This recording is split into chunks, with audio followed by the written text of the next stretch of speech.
नमस्कार। हम आप सबों को ले चलते हैं देवघर जिले के एकमात्र कोयला औद्योगिक प्रतिष्ठान एसपी माइंस चित्रा स्थित इंडोर स्टेडियम। यहां संथाल परगना कोलियरी कर्मचारी संघ की तरफ से बैठक का आयोजन किया गया है। कोयला उद्योग के प्रभारी सह जेबीसीसीआई सदस्य के लक्ष्मणा रेड्डी ने बैठक में उपस्थित संगठन के अधिकारियों को संबोधित कर अपना विचार व्यक्त किया।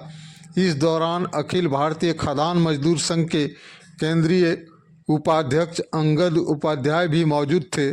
संबोधन में उन्होंने कहा कि कोयला उद्योग में उत्पादन लगभग 1 बिलियन टन से अधिक होने लगा है, लेकिन श्रमिकों की संख्या 6.5 लाख से घटकर 2.5 लाख लगभग रह गई है। इस उद्योग को बचाने के लिए चरणबद्ध आंदोलन और अभियान छेड़ने की ज़रूरत है, अन्यथा यह कोयला उद्योग के जगह पर आउटसोर्स एजेंसी बनकर रह जाएगी।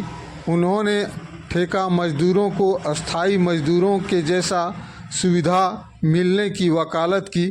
आगे सुनते हैं बातचीत के दौरान उन्होंने क्या कहा। पिछले अभी इस साल जो है स्वर्ण जयंती मना रहा है कोल इंडिया जो है पिछले 50 साल से देश की सेवा में लगे हुए हैं। उत्पादन करते करते 50 साल में एंट्री हुए। अभी क्या हो रहा है कि हम जो देख रहे हैं कि उत्पादन बढ़ते जा रहा है कई गुना, मतलब 1 बिलियन टन क्रॉस हो गए और 1.15 करने वाले, ठीक है। लेकिन इसमें क्या हो रहा है कि जो स्थायी कर्मचारियों की संख्या बहुत तेजी से घटते जा रहा है।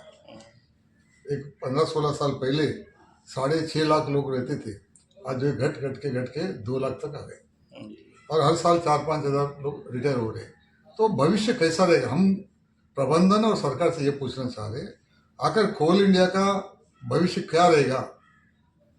ये क्या आज तक जो दुनिया में जो मशहूर कंपनी है, कोल प्रोड्यूसिंग कंपनी, कोयला उत्पादन करने वाले कंपनी आते हैं जाने जाते थे, भविष्य में ये 10-15 साल के बाद जो है एक आउटसोर्सिंग एजेंसी बन जाएगी। प्रोडक्शन तो रुकेगा नहीं।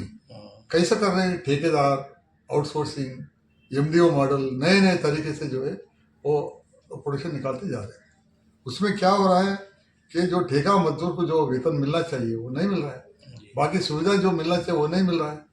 तो एचपीसी वेज देने का तो तय हुआ है, कम से कम 1200 रुपये पर डे देना चाहिए। कितने ठेकेदार दे रहा है, कौन देख रहा है, क्या हमारे पास उतना नेटवर्क नहीं है ना, यूनियन का काम करेंगे वो देखते रहेंगे, वो देख रहे हैं। लेकिन प्रबंधन सरकार भी ये सुनिश्चित करना चाहिए कि ठेका मत को जो है सही वेतन मिले और उनके परिजनों को भी जो मेडिकल फैसिलिटीज मिलना चाहिए, हॉस्पिटल में जो ट्रीटमेंट करना चाहिए वो मिलना चाहिए, और घर रहने के लिए मकान भी मिलना चाहिए, क्वार्टर्स वगैरह बना के देना चाहिए। कि वो भी मजदूर है ना, क्या 4-5 महीने काम करके जाने वाला नहीं है, वो तो स्थायी नहीं है, लेकिन अस्थायी बोल रहे, लेकिन वो स्थायी कर्मचारी कैसे काम कर रहे हैं। तो सब हम जो करें कि स्थायी कर्मचारी को जो सुविधा मिल रहे हैं उनको मिलना चाहिए। हम पिछले बार लड़के जो इतने सालों से पीएलआर बोनस दिलाए ठेका मजदूरों को, मतलब केवल माइनिंग एरिया वाले में काम करने वालों को दिए, बोले कि आगे हम बाकी लोगों को देंगे बोल के बोले। तो इस तरह का मांग है।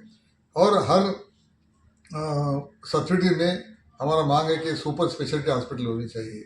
ये रेफरल बोल के प्राइवेट हॉस्पिटल को रिफर कर रहे हैं, इलाज बराबर नहीं मिल रहा है, कंपनी का पैसे खर्च हो रहा है लेकिन कर्मचारी संतुष्ट नहीं है।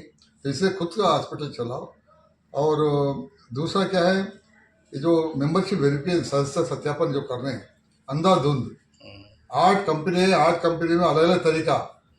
हमारा प्रश्न ये है कि भाई कोल इंडिया एक कंपनी है, सब्सिडी कंपनी अलग अलग हो सकता है, लेकिन किसी 1-2 महीने में तय करो या एक जैसा करो।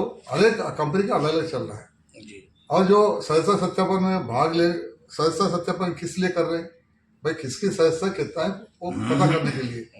लेकिन जो भाग नहीं ले रहे उनको भी हमारे साथ बिठा रहे। इसके पीछे कारण क्या है, जो संगठन जो है आज तक सदस्य सत्यापन कर रहे नहीं, उनको भी सभी समितियों में सभी हमारे बराबर बिठाते, इसको बंद करो। एक रूपता ले आओ, सदस्य सत्यापन एक रूपता ले आओ। ऐसे प्रमुख मांगों को लेके हम आज से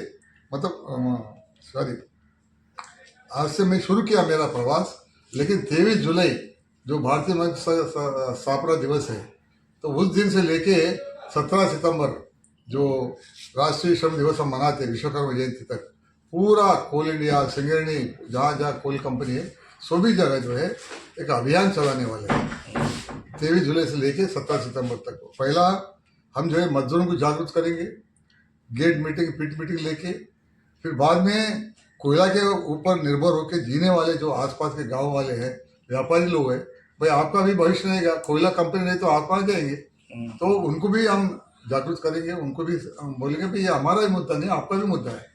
वैसे ही व्यापारी वर्ग, किसान, आसपास के जो जमीन दिए उन लोगों को इन्वॉल्व करेंगे और नेता लोगों को भी, जो जनप्रतिनिधि कहते हैं सभी पार्टियों को, हमको ये पार्टी सब इसको रक्षा करो, मतलब कोल इंडिया को सेव करो, बाकी जो कंपेसिंग नहीं बाकी है सब ऐसे। तो ये प्रमुख मुद्दे ये है, इसके लिए हम चरणबद्ध कर रहे हैं। पहला जो है गेट मीटिंग लेंगे, फिर एक हफ्ते के बाद जो है और मतलब जनता के बीच में जाएंगे, व्यापारी वर्ग सब लोग, उसके बाद जनप्रतिनिधियों के पास जाएंगे, जनरल ऑफिस के पास भी धरना करेंगे। फिर आगे का जो हम सोचेंगे 17 जुलाई के बाद 17 सितंबर के बाद अगर प्रबंधन सरकार हमारी बातें नहीं सुने तो फिर आगे क्या करना है, फिर रणनीति बनाएंगे। ये अच्छा, कार्यकर्ताओं को सर क्या दिशा निर्देश सर आज होगा जो कार्यकर्ता